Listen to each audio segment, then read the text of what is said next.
क्या आप भी अपने शोल्डर वर्कआउट से बोर हो चुके हो, जिसमें आप हमेशा पहले ओवरहेड प्रेसेस से स्टार्ट करते हो, उसके बाद आप फ्रंट रेजेस करते हो, फिर आप साइड लेटरल रेजेस करते हो, मे भी उसके बाद लास्ट में रियर डेड फ्लाई करते हो, तो इस सेम वर्कआउट कर करके बोर हो जाते हैं। तो यार आज हम एक नया और एक्साइटिंग होम शोल्डर वर्कआउट करने वाले हैं, जिसके लिए आपको कोई भी फैंसी जिम इक्विपमेंट की जरूरत नहीं पड़ेगी। सिर्फ आपको अपनी बॉडी वेट चाहिए एंड आपको एक रेजिस्टेंस बैंड चाहिए, एंड ये वर्कआउट आपके शोल्डर्स को बिल्ड करेगा फास्ट। इस वर्कआउट में हम टोटल 4 एक्सरसाइजेस परफॉर्म करने वाले हैं, एंड एक्सरसाइज के बीच में आप 30 से लेकर 60 सेकंड्स का रेस्ट ले सकते हो।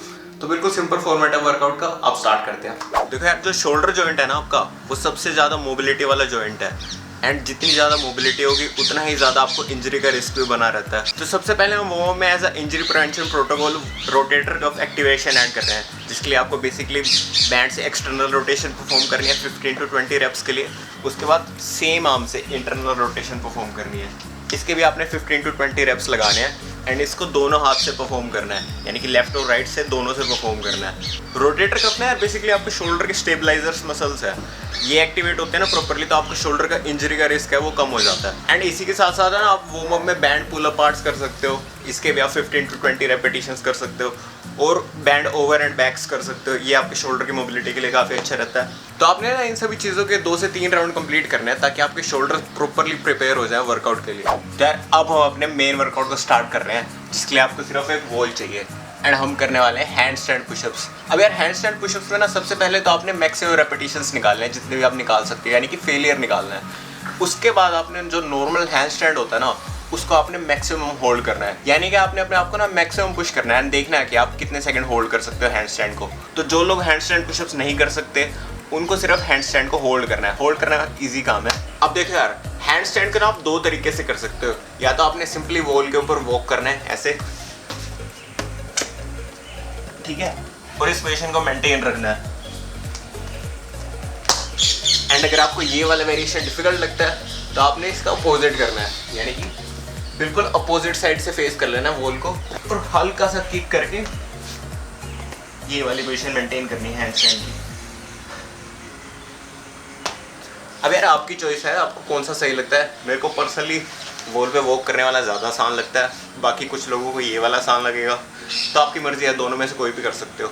अब यार बातें तो बहुत होगी, अब चलो हैंड स्टैंड पुशअप शुरू करते हैं। एंड साथ में ना अपना फ़ोन रखना साथ में, या कुछ भी जिससे कि आप टाइम देख सको। अपना मैक्सिमम टाइम आपको पता लग जाएगा ना, उसके लिए मैं फ़ोन यूज़ कर रहा हूँ। आप चाहे तो कुछ भी यूज़ कर सकते हो। चलो फिर ऑन करते हैं स्टॉप वॉच को एंड स्टार्ट।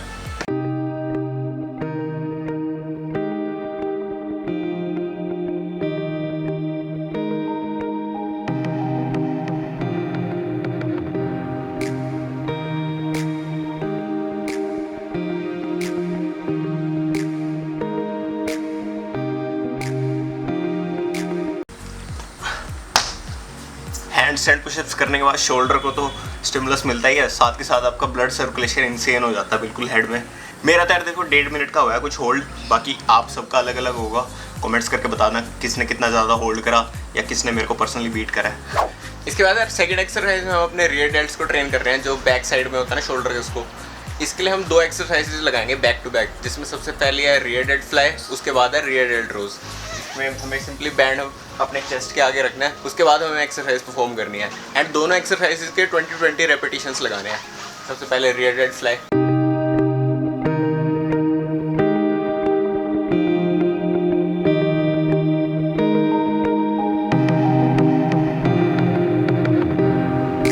फ्लाई करते टाइम ना यार हमें अपनी आर्म स्लाइटली बेंड रखनी है, कंप्लीटली स्ट्रेट नहीं रखनी है, हल्की सी बेंड रहेगी। एंड जैसे ही आपके 20 रेप्स कंप्लीट हो जाए, उसके बाद आपने 20 रेप्स लगाने हैं रियर डेल्ट रोज के।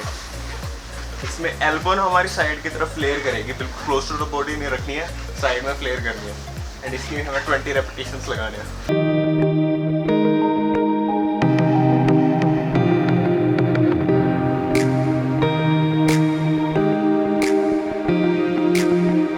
ये दोनों ही एक्सरसाइज आपके रियर डेल्ट के फंक्शन को प्रॉपर्ली ट्रेन करती है, जो कि है आपकी आर्म की एक्सटेंशन कराना बिहाइंड द बॉडी।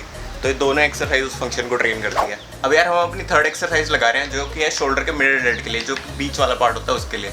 इसके लिए हमें एक मैट चाहिए, नहीं है वैसे तब भी चल जाएगा, थोड़े पीछे कपड़े गंदे हो जाएंगे बाकी। इसमें हम लगा रहे हैं लाइन साइड लेटरल रेजेस, जिसमें हमें अपनी बॉडी को लॉक करना है, एंड सारा काम आपके मिडल डेल्ट से करेंगे। इसमें बैंड को ऐसे पैरों के सामने एंकर कर लेना है,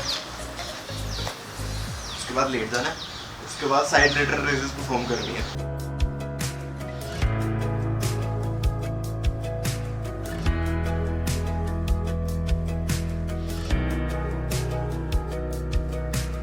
ये ना यार one of the best variations है लेटरल रेजेस परफॉर्म करने का, क्योंकि इसमें आपकी सारी बॉडी लॉक्ड है, तो एक तरह से आपका सारा काम आपके मिड लेग्स को करना पड़ता है। तो इसके भी आपने टोटल 20 रेपिटेशंस कंप्लीट करने हैं। इसके बाद यार फोर्थ एक्सरसाइज में अगेन हम अपने फ्रंट डेड्स पे फोकस कर रहे हैं जो फ्रंट साइड में होते हैं। इसके लिए सबसे पहले हमें 20 रेप्स लगाने हैं फ्रंट रेजेस के, उसके बाद 20 रेप्स लगाने हैं हमें ओवरहेड प्रेसिंग के। एंड इन दोनों एक्सरसाइज के बीच में कोई रेस्ट नहीं है, इनको हम सुपर सेट में परफॉर्म करेंगे बिना रेस्ट के।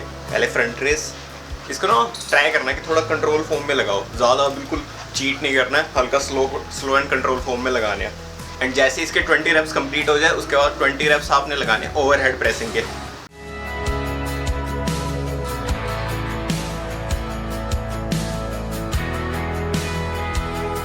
तो यहाँ पे हमारा फाइनली वर्कआउट फिनिश नहीं है।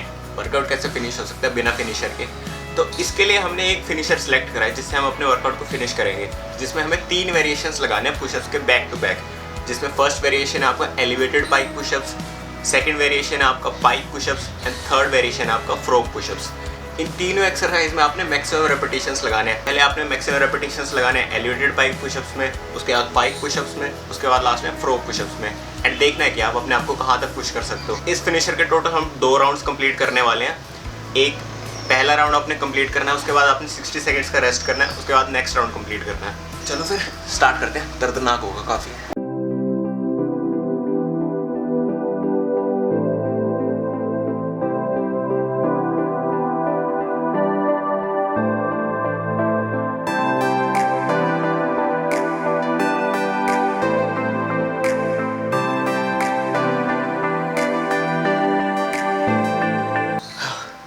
बस यार मेरे से इतने ही आ रहे हैं। पाइक पुशअप्स करते टाइम ध्यान रखना सर मत मार लेना नीचे। तो चलो अब हम रेस्ट करते हैं 60 सेकंड्स का, उसके बाद एक और राउंड कंप्लीट करते हैं एंड फिर थैंकफुली हमारा वर्कआउट फिनिश हो जाएगा। तो गाइस ये था आज का वर्कआउट। आई होप आपको अच्छा लगेगा। Thank you so much for watching. Bye.